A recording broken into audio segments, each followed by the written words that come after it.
Subscribe कीजिए royal teacher को education संबंधी न्यूज़ तुरंत पाने के लिए।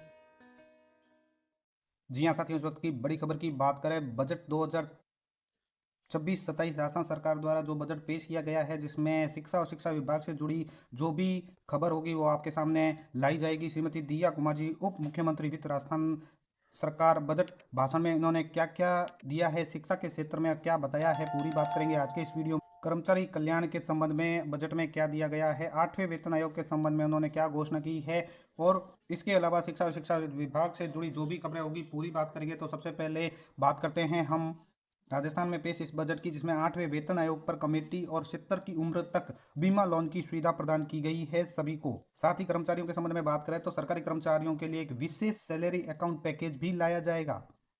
इसी के अंतर्गत बताया गया है कि 1000 युवाओं को अंग्रेजी, जापानी, कोरियर भाषाओं में प्रशिक्षण की सुविधा दी जाएगी।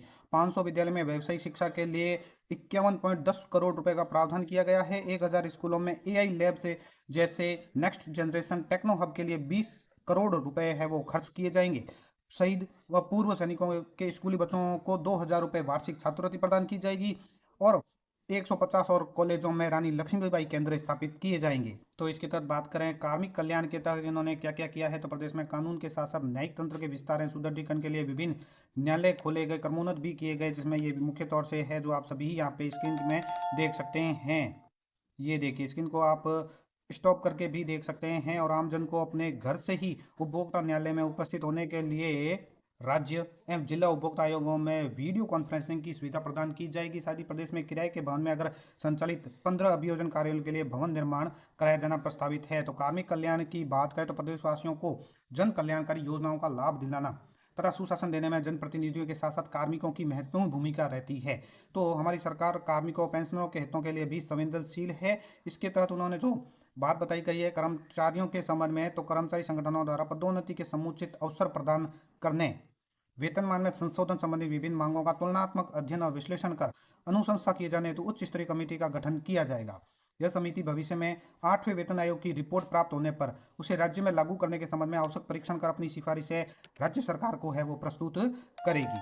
इसी तरह प्रदेश में आउटकम बेस्ड वर्क कल्चर को बढ़ावा देते हुए स्मार्ट, रिस्पॉन्सिबिल तरफ फ्यूचर रेडी गवर्नेंस को सुदृढ़ करने की आवश्यकता है। इस हेतु राज्य सेवा के अधिकारियों की क्षमता संवर्धन के लिए अंतर्राष्ट्रीय स्तर के ट्रेनिंग कोर्स की सुविधा दी जाएगी। इससे अधिकारी कर्मयोगी की भावना से रूल बेस्ड कार्यशैली की ओर अग्रसर होंगे। इस बजट में राज्य के कर्मचारी पेंशनरों के कल्याण के साथ साथ जो विभिन्न सुविधाएं दी गई है, लाभ दिया गया है, तो उसमें भी बताया गया है कि राजकीय विभागों में रिक्त पदों को शीघ्रता से भरने, प्रतीक्षा सूची के अभ्यर्थियों को समुचित अवसर प्रदान करने की दृष्टि से किसी पद पर अंतिम रूप से चयनित अभ्यर्थी की कार्य ग्रहण के पश्चात 1 वर्ष की अवधि में सेवा से परित्याग, मृत्यु या पदच्युत होने की स्थिति में उस पद के विरुद्ध वर्गवार प्रतीक्षा सूची के अभ्यर्थियों से चयन किए जाने के संबंध में प्रावधान किए जाएंगे। बहुत ही अच्छी बात लिखी गई है यहाँ पे।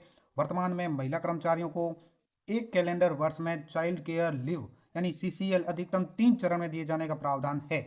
एकल महिला कर्मचारी की विशेष आवश्यकताओं को ध्यान में रखते हुए अब उनके लिए यह अवकाश 6 चरणों में स्वीकृत किया जाना प्रस्तावित है। अलावा सैरोगेसी से मातृत्व प्राप्त करने वाली महिला कर्मचारी को राहत दिए जाने के उद्देश्य से सैरोगेट मदर को 180 दिवस तथा कमीशनिंग मदर को 90 दिवस मातृत्व अवकाश दिया जाएगा। पारिवारिक पेंशन प्राप्त करने वाले विशेष योग्यजन बच्चों को राहत देते हुए प्रति 3 वर्ष में परमानेंट डिसेबिलिटी प्रमाण पत्र प्रस्तुत करने की बाध्यता के स्थान पर सिर्फ एक बार प्रमाण पत्र प्रस्तुत किया जाना प्रस्तावित है। इसी तरह जो पेंशनरों को नियमित पेंशन भुगतान हेतु नियमों में सरलीकरण करते हुए मोबाइल ऐप द्वारा फेस ऑथेंटिकेशन टेक्नोलॉजी के माध्यम से राज्य के पेंशनर द्वारा समय के वार्षिक जीवन प्रमाण पत्र प्रस्तुत करने की सुविधा प्रदान की जाएगी। यानी जो भी पेंशनर है नियमित भुगतान हेतु उनको मोबाइल ऐप द्वारा फेस ऑथेंटिकेशन की सुविधा प्रदान कर दी जाएगी, और वार्षिक जीवन प्रमाण पत्र प्रस्तुत करने की सुविधा भी दी जाएगी। इसी के तरह मृत सरकारी कर्मचारियों के आश्रितों को अनुकंपा नियुक्ति हेतु पात्र आश्रितों की सूची में मृत सरकारी कर्मचारी की पुत्रवधू को भी शामिल किया जाएगा। ये भी अच्छी बात है कि मृत सरकारी कर्मचारी है उनके आश्रितों को अनुकंपा नियुक्ति का जो प्रावधान है उसके अंतर्गत मृत सरकारी कर्मचारी की पुत्रवधू को भी इसमें शामिल कर लिया जाएगा। वर्तमान में किसी सरकारी कर्मचारी के ड्यूटी पर रहते हुए दुर्घटना में परमानेंट डिसेबिलिटी हो जाती है अगर, तो उसके पात्र आश्रित को अनुकंपा नियुक्ति दिए जाने का प्रावधान है। अब राजकीय सेवा में रहते हुए कर्मचारी को ऐसी डिसेबिलिटी कारित होने पर जिसके कारण वह राजकार्य में सक्षम नहीं रहता है, तो उसके पात्र आश्रितों को अनुकंपा नियुक्ति भी दी जाएगी। तो अनुकंपा नियुक्ति के संबंध में भी अच्छे प्रावधान किए गए हैं। साथ ही सैलरी पैकेज की बात करें तो राज्य सरकार सार्वजनिक उपकरणों के कर्मचारियों के समग्र कल्याण हेतु सैलरी अकाउंट पैकेज लाया जाएगा। इसके अंतर्गत सैलरी अकाउंट के साथ एडवांस डिजिटल बैंकिंग सुविधाएं, रियायती दर पर ऋण, बीमा सुविधाएं प्रदान की और उपलब्ध करवाई जाएगी। यह सुविधा 70 वर्ष तक की उम्र के पेंशनर को भी दी जाएगी। तो सैलरी अकाउंट पैकेज राज्य सरकार द्वारा लाया जाएगा, जो कार्मिक कल्याण में महत्वपूर्ण साबित होगा। राज्य के कार्यालय में महिला कर्मचारियों को तनाव मुक्त वातावरण उपलब्ध करवाने के उद्देश्य से कार्यालय समय में उनके 6 माह से 6 वर्ष तक के बच्चों की देखभाल हेतु चरणबद्ध रूप से मुख्यमंत्री शिशु वात्सल्य सदन भी खोले जाएंगे। इसके साथ साथ ही जो शिक्षा पर खर्च किया गया है उसमें प्रदेश के विद्यार्थियों को समयबद्ध रूप से पूर्ण पारदर्शिता के साथ टैबलेट और लैपटॉप, साइकिल और यूनिफॉर्म जैसी सुविधाओं का लाभ मिल सके, इसके लिए डीबीटी ई वाउचर की सुविधा दी जाएगी। तो इस कड़ी में डीबीटी ई वाउचर की सुविधा में कक्षा 8, 10 और 12वीं में जो अध्ययन करने वाले चयनित मेधावी विद्यार्थी है को समय के स्तर पर टैबलेट, लैपटॉप क्रय किए जाने के लिए ई वाउचर के माध्यम से 20,000 रुपये तक की सहायता उपलब्ध करवाई जाएगी, ताकि 8वीं, 10वीं, 12वीं में अध्ययन करने वाले जो चयनित मेधावी छात्र है वो समय के स्तर पर टैबलेट, लैपटॉप क्रय कर सके। साथ ही निःशुल्क साइकिल वितरण योजना के अंतर्गत आगामी वर्ष 9वीं कक्षा में प्रवेश लेने वाली जरूरतमंद छात्राओं को साइकिल हेतु भी ई वाउचर प्रदान किए जाएंगे। और कक्षा 1 से 8 तक के 40 लाख से अधिक जरूरतमंद विद्यार्थियों को निःशुल्क यूनिफॉर्म उपलब्ध करवाने के लिए डीबीटी दी जाएगी और इस हेतु 250 करोड़ रुपए का व्यय भी किया जाएगा। और इसके अलावा राज्य के विद्यालय में जो अध्ययनरत छात्र है आंगनबाड़ी केंद्रों में पंजीकृत 3 से 6 वर्ष के आयु वर्ग के बच्चों को पारदर्शिता, सुगमता से उनकी पात्रता अनुसार समस्त लाभ मिल सके, इसके लिए फेशियल रिकॉग्निशन सिस्टम, बायोमेट्रिक आधारित बच्चों की उपस्थिति पंजीकरण की व्यवस्था की जाएगी। यानी बच्चों की उपस्थिति अब है वो बायोमेट्रिक की जाएगी, जो भी राजकीय विद्यालय में अध्ययनरत छात्र है या आंगनबाड़ी में केंद्र में अध्ययनरत है। इसके अलावा बालिकाओं को विद्यालय में स्वास्थ्य व हाइजीन संबंधी सुविधाएं भी पूर्ण रूप से उपलब्ध हो सके, इसके लिए प्रदेश में टॉयलेट सुविधा से वंचित रहे समस्त विद्यालय में टॉयलेट बनाए जाने प्रस्तावित है। इसके अलावा राज्य के विद्यालयों में बच्चों को सुदृढ़ और सुरक्षित भवनों में पढ़ाई की व्यवस्था हमारी प्राथमिकता है। गत सरकार द्वारा इस पर पर्याप्त ध्यान नहीं दिए जाने से दुर्भाग्यपूर्ण घटनाएं हुई है। पिछले वर्ष विद्यालयों के मरम्मत और जीर्णोद्धार हेतु प्रावधान को और बढ़ाते हुए अब आगामी वर्ष में 2,500 से अधिक विद्यालयों की मरम्मत और जीर्णोद्धार हेतु 550 करोड़ रुपए व्यय किए जाने हेतु प्रस्तावित है। साथ ही 300 भवन विहीन जर्जन विद्यालयों के भवनों का 450 करोड़ रुपए की लागत से भवन निर्माण भी कराया जाएगा। इसके अलावा प्रदेश के विद्यार्थियों को विभिन्न सुविधाएं उपलब्ध करवाने हेतु अध्ययन एवं आधारभूत संरचना संबंधी जो सुविधाएं दी जाएगी, उसमें विद्यालय में 1,500 से अधिक क्लासरूम, लैब, कंप्यूटर लैब आदि का 200 करोड़ रुपए से अधिक लागत से भवन का निर्माण भी करवाया जाएगा।